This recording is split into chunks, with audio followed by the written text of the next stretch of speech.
नमस्कार मंडळी, आजच्या व्हिडिओमध्ये आज आपण दसऱ्याची पूजा कशी करायची, दसऱ्याच्या पूजेचा मुहूर्त काय आहे, सरस्वती पूजन कसं करायचं, शस्त्र पूजन कसं करायचं, अशी बरीचशी माहिती आजच्या व्हिडिओमध्ये आज आपण पाहणार आहोत।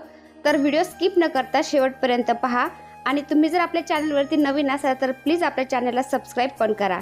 चला तर व्हिडिओला लगेचच सुरुवात करूया। देवीच्या घटाची स्थापना अश्विन शुद्ध प्रतिपदेला केल्यानंतर देवीचे 9 दिवस 9 रात्र साजरे केले जातात आणि 10व्या दिवशी विजयादशमी साजरी केली जाते। तर यालाच आपण दसरा असे सुद्धा म्हणतो। 3.5 मुहूर्तापैकी एक मुहूर्त मानले गेलेल्या विजयादशमीला नवीन घर खरेदी केले जातं, नवीन वाहनांची खरेदी केली जाते, सोनं खरेदी केले जातं, नवीन कपडे अशाच काही नवीन वस्तू सुद्धा या दिवशी खरेदी केले जातात। आता दसऱ्याचा मुहूर्त काय असणार आहे ते पाहूया आपण।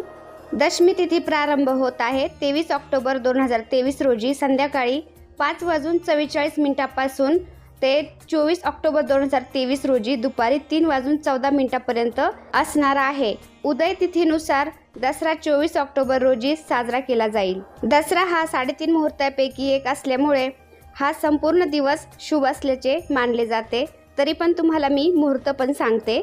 विजयादशमी पूजेचा शुभ मुहूर्त असेल 24 ऑक्टोबर 2023 रोजी वार मंगळवार दुपारी 2:05 पासून ते 2:51 पर्यंत असेल। दसऱ्याच्या दिवशी घरोघरी छान अशी पूजा केली जाते। शस्त्रांची पूजा करतात, महालक्ष्मी देवीची पूजा करतात, घरातील शस्त्रांची, शेती अवजारांची, वाहनांची पूजा केली जाते, दार स्वच्छ केली जातात, दाराला झेंडूच्या फुलांची, आंब्याच्या पानांची तोरणं बांधली जातात। 9 दिवस देवी घटी बसलेली असते, त्यामुळे आपण घरातले देव सुद्धा धुतलेले नसतात, त्यामुळे 10व्या दिवशी घरातल्या देवाराची सुद्धा पंचोपचारी पूजा केली जाते। 9 दिवस देवी महिषासुराबरोबर युद्ध करून थकलेली असते आणि 10व्या दिवशी देवी शिलांगण खेळून येते आणि देवी पौर्णिमेपर्यंत झोपते, त्यामुळे आपल्याला देव पुन्हा उचलायचे नसतात।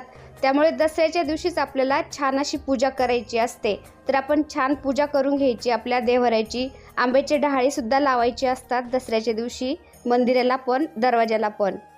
तर इथे मी एक पाट मांडून घेतलाय, तुम्ही बघू शकता। तर पाटावरती आपल्याला सरस्वती पूजन करायचं आहे आणि शस्त्रपूजा पण करायची आहे। तर कुठलीही पूजा करायची म्हटलं की आपल्याला दिवा लावून घ्यावा लागतो, दिव्याच्या साक्षीने पूजा करायची असते। तर थोडेसे तांदूळ घेतले मी, तांदळावरती दिवा ठेवून घेतला। आता दिवा लावून घेते, दिव्याची पूजा करायची, दिव्याला फूल पण व्हायचं, हळदी कुंकू व्हायचं। आता त्यानंतर गणपती बाप्पांना आपण अभिषेक घालूया। तर तुम्ही गणपती बाप्पांना पंचामृताने अभिषेक घालू शकता, दुधाने घालू शकता किंवा नुसतं पाण्याने घातला तरी पण चालतो। तर मी ते पाण्याने अभिषेक घालून घेते आता आणि गणपती बाप्पांना सुद्धा थोडेसे तांदूळ ठेवून स्थान देते। तर पाठीवर सुद्धा मी सरस्वती मातेचं चिन्ह काढून घेतलंय, सरस्वती यंत्र। तर सरस्वती पूजा सुद्धा करायची आहे आपल्याला या दिवशी आणि गणपती बाप्पांना हळदी कुंकू वाहून फूल पण वाहिलंय, कापसाचं वस्त्र पण घातलंय। गणपती बाप्पांना त्यांच्या आवडीचं जास्वंदाचं फूल पण ठेवलंय मी। आता मंगल कलश स्थापित करून घेऊया आपण। तर तुमच्या मंदिरामध्ये तुम्ही हमेशा मंगल कलश स्थापित करत असाल तर तोच तुम्ही मंगल कलश इथे स्थापित केला तरी पण चालतो दसऱ्याच्या पूजेमध्ये। नाहीतर नसताल करत तर तुम्ही दसऱ्याच्या पूजेमध्ये आवर्जून मंगल कलश स्थापित करा। तर कलशामध्ये मी पाणी घेतलं, हळदी कुंकू वाहिलं आणि थोडेसे अक्षदा टाकल्या, एक हळकुंड, एक सुपारी, एक रुपयाचं नाणं टाकलं त्यामध्ये आणि 5 नागिनीचे पानं ठेवते आणि नारळ त्याच्यावरती स्थापन करते। तर कलशाच्या तोंडाला सुद्धा मी लाल पिवळा धागा मिळतो पहा, कलावा बोलतात त्याला, तर तो पण बांधलाय आणि नारळाला सुद्धा आपल्याला कलावा बांधायचा असतो। आता कलशाखाली तांदळाने अष्टदल कमल काढा तुम्ही, नाहीतर स्वास्तिक काढा, नाहीतर तसेच थोडेसे तांदूळ ठेवून कलश स्थापित केला तरी पण चालतो। आता अष्टदल कमलावरती कलश स्थापित केला मी, त्याला हळदी कुंकू अक्षदा व्हायच्या, फूल व्हायचं। आता गणपती बाप्पांना विडा पण ठेवायचंय, विड्यावरती एक सुपारी, खारीक, खोबरं, बदाम, 1 रुपयाचं नाणं, हे असं विडा ठेवायचंय। आता मंगल कलशाची स्थापना पण झाली, आता आपण सरस्वती पूजन करून घेऊया। तर एका पाटीवरती सरस्वती यंत्र काढलंय मी आणि तुम्ही तुमच्याकडे पाटी जर नसेल तर तुम्ही एखाद्या वहीच्या पानावर काढला तरी पण चालतं।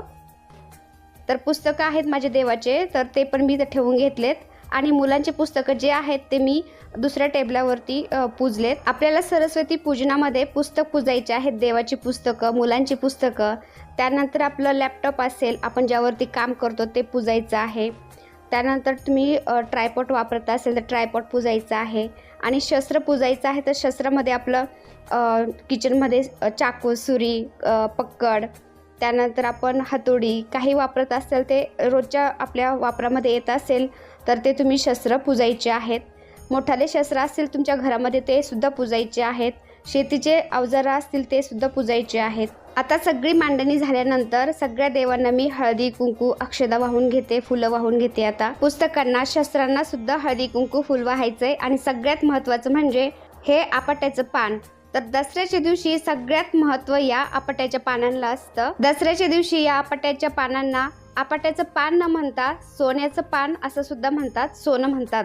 तर इतकं महत्त्व आहे या आपट्याच्या पानांना दसऱ्याच्या दिवशी. तर दसऱ्याच्या दिवशी अशी पूजा केली जाते.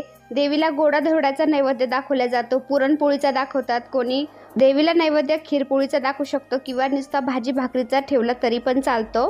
तर दसऱ्याच्या दिवशी जे टाक आपण पुजलेले असतात देवीजवळ, घटाजवळ, तर त्या टाकांची तळी भरल्या जाते, खंडोबाची तळी भरल्या जाते, घटाची सुद्धा आपल्या कुलदेवीची तळी भरल्या जाते.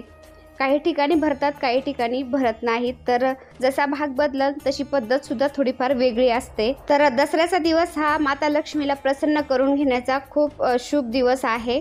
या दिवशी माता लक्ष्मीचं पूजन सुद्धा केलं जातं आणि जे घटामध्ये हिरवं धान्य उगलेलं आहे ते आपल्या पूजेमध्ये सुद्धा देवांना वाहिलं जातं. तुमच्या तिथे देवीचं मंदिर असेल तर देवीला वाहिलं जातं. पुरुष मंडळी संध्याकाळी देवीला जातात तर त्यावेळेस गांधी टोपीमध्ये ते थोडंसं धान्य घालून त्यांना द्यायचं असतं. देवीला नैवेद्य दाखवायचा आहे, धूप दीप दाखवायचं, आरती करायची.